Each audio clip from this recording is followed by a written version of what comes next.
এখানে সম্পূর্ণটা পড়ে নেওয়ার পরে দেখতে পাবে যে এখানে বিষয়টা বা থিমটা আসলে কি নিয়ে লেখা, বাস স্ট্যান্ড নিয়ে লেখা।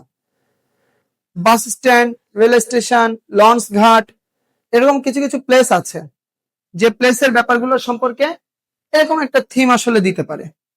আর উপরে কিছু দেখো ক্লু দেওয়া আছে, এই ক্লু গুলো এখানে আমাদেরকে বসাতে হবে। এখানে কিছু গ্রামাটিক্যাল ফাংশন আমাদেরকে খেয়াল রাখতে হয়, রুলস গুলো ফলো করতে হয়। এবং এখানে আরো একটা জিনিস তোমাকে মেনটেন করতে হবে, যেটা হচ্ছে বাংলা মিনিং করতে হবে। কি Bangla meaning? and you have to know the all Bangla meanings of these English words. এইখান থেকে প্রত্যেকটা ইংরেজি শব্দের বাংলা যে মিনিং গুলো সেগুলো তোমার জানা থাকতে হবে। আর যত বেশি তুমি এই ইংরেজির বাংলাগুলো জেনে রাখতে পারবা, তত বেশি কি তুমি এই যে কারেকশনটা সেটা কমপ্লিট করতে পারবা। উত্তর লেখার সময় তোমাকে পরীক্ষার খাতায় এ পাশে 5টা এ পাশে 5টা তুমি লিখতে পারো, ঠিক আছে? তো দেখো, প্রথমে আমরা কিছু ওয়ার্ড যে ক্লুটা দেওয়া আছে সেই ক্লুর অর্থগুলো জেনে নিব, মিনিং গুলো জেনে নিব। অ্যাট, এটা তো একটা প্রিপজিশন, এটা তো সাধারণত জায়গার ক্ষেত্রে বসে। কোন জায়গার ক্ষেত্রে বসে? সাধারণত ছোট যে জায়গাগুলো সেই জায়গাগুলোর ক্ষেত্রে অ্যাট বসে। সময়ের ক্ষেত্রেও কিন্তু অ্যাট বসতে পারে, প্রিপজিশন। কোন ধরনের সময়? সংক্ষিপ্ত সময় বোঝায়। at 4 p.m, at 5 p.m, এই যে সংক্ষিপ্ত সময়, সংক্ষিপ্ত সময়ের ক্ষেত্রে কিন্তু কি তোমার at প্রিপজিশনটা বসে। জেনারেলি, জেনারেলি অর্থ হচ্ছে কি সাধারণত, জেনারেলি অর্থ হচ্ছে সাধারণত, এটা হচ্ছে একটা অ্যাডভার্বিয়াল অড।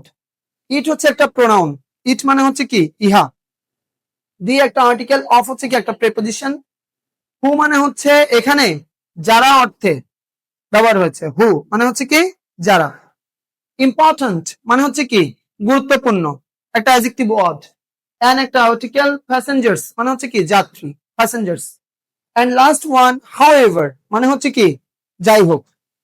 প্রথমে দেখো লেখা আছে, তোমরা কিন্তু প্রশ্নে প্রথমে এই থিমটাকে পড়ে নেবে, নিলে কিছুটা ওয়ার্ড তোমার এর মধ্যে কি আইডিয়া হয়ে যাবে যে কোন ওয়ার্ডটা কোথায় বসতে পারে। A bus stand is very dash place, কি প্লেস হতে পারে? Important place. এবং এটা একটা গ্রামাটিক্যাল ফাংশনে যদি যাও তাহলে সেই গ্রামাটিক্যাল ফাংশনটা কি হয়? প্লেস একটা কি ওয়ার্ড বলো তো? Noun word. প্লেস একটা কি নাউন, এবং নাউনের পূর্বে সবসময় তোমার কি বসে? অ্যাডজেক্টিভ ওয়ার্ড বসে। নাউনের আগে সবসময় কি বসে? অ্যাডজেক্টিভ। তাহলে এই ওয়ার্ডগুলোর মধ্যে আমরা একটা ওয়ার্ড পেয়েছিলাম যেটা অ্যাডজেক্টিভ ছিল, সেটা কি ইম্পর্ট্যান্ট। তাহলে উত্তর যেটা হতে পারে সেটা হচ্ছে কি important. Important place to those, তাদের কাছে যারা। তাহলে যারা ইংরেজিটা এখানে কি আসবে? হু, অর্থাৎ এই যে হুটা আমরা পাচ্ছি এখানে হচ্ছে হু। হু ট্রাভেল, ট্রাভেল মানে হচ্ছে কি ভ্রমণ করা, যারা ভ্রমণ করে তাদেরকে কি বলে? ট্রাভেলার। তাহলে ট্রাভেলার ওয়ার্ডটা হচ্ছে নাউন আর ট্রাভেল হচ্ছে কি verb. Who travel by bus, যারা বাসে ভ্রমণ করে, from one place to another, অর্থাৎ একটা জায়গা থেকে অন্য জায়গায়।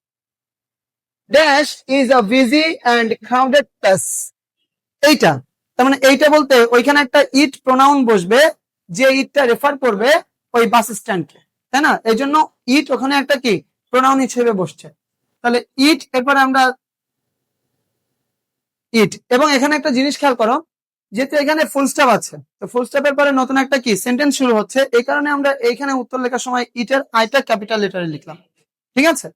তাহলে it, it is a busy and crowded place, the buses stop there, বাসগুলো সেখানে থামে, ফর দ্য ড্যাশ, তাদের জন্য, প্যাসেঞ্জার্স, তাহলে ওখানে হচ্ছে প্যাসেঞ্জার্স, এটা লিখবো।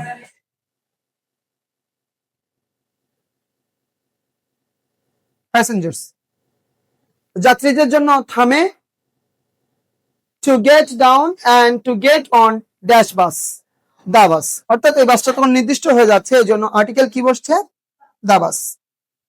বাস স্ট্যান্ডস আর সিন ড্যাশ ডিফারেন্ট প্লেসেস, এই যে জায়গার কথা বলেছে, তাহলে আমরা আগেই ওয়ার্ডগুলো যখন দেখেছি তখন আমরা একটা প্রিপজিশন পেয়েছিলাম যেটা জায়গার সামনে বসে, তাহলে সেখানে কোন প্রিপজিশনটা বসতে পারে? অ্যাট। তাহলে অ্যাট ডিফারেন্ট প্লেসেস, অর্থাৎ বিভিন্ন জায়গায় আমরা এটা দেখতে পাই। বাট লোকাল বাসেস, যেগুলো হচ্ছে কি লোকাল বাস, সেগুলো কি dash do not have fixed bus stand, অর্থাৎ generally do not have fixed bus stand, অর্থাৎ তাদের কিন্তু সাধারণত নির্দিষ্ট কোনো বাস স্ট্যান্ড নাই। এগুলো লোকাল বাসগুলো কি যে কোনো জায়গায় হচ্ছে কি থামতে পারে বা থামে। তাহলে এখানে হচ্ছে জেনারেলি বাস স্ট্যান্ড। এরপরে দেখো এখানে একটা শূন্যস্থান আছে, এখানে ফুল স্টপ শেষ হয়ে গেছে, এইখানে যে শূন্যস্থানটা, শূন্যস্থানের পর একটা কমা আছে। তো এইখানে যে ওয়ার্ডগুলো আছে সেই ওয়ার্ডগুলোর মধ্যে একটা কনজাংশন ওয়ার্ড আছে, সেটা কি বলতো? হাউএভার। সাধারণত কোনো সেন্টেন্সের শুরুতে যদি কনজাংশন বসে তাহলে তার পর কি একটা কমা থাকে, এজন্য আমরা ওখানে বুঝতে পারি যে ওখানে একটা কনজাংশন ওয়ার্ড অর্থাৎ হাউএভার বসবে। এজন্য আমরা শুরুতে যেহেতু লিখছি ওটা আবার কি প্রথম অক্ষরটা ক্যাপিটাল লেটারে করলাম, however. However, a bus stand plays dash important role. এই যে ইম্পর্টেন্ট শব্দটার আইটা একটা ভাওয়েল, তো ভাওয়েলের আগে আমাদের আর্টিকেল থেকে সাধারণত কি বসে? অ্যান। দেখো এখানে অ্যান আছে, তাহলে এখানে হবে an important role in the field dash communication. Communication word হচ্ছে একটা নাউন, আর নাউনের আগে সাধারণত কি প্রেপোজিশন। দেখো আর একটা প্রেপোজিশন এখানে বাকি আছে, তাহলে কোন প্রেপোজিশনটা? অফ, অর্থাৎ এখানে অফ। এই হলো মোটামুটি আমাদের এই দাগ নম্বরের যে আনসার গুলো, এবং এগুলো কিন্তু বেসিক্যালি তোমাদের এভাবে বুঝে বুঝে করতে হবে। সবাই বুঝেছো? ওকে, ফাইন।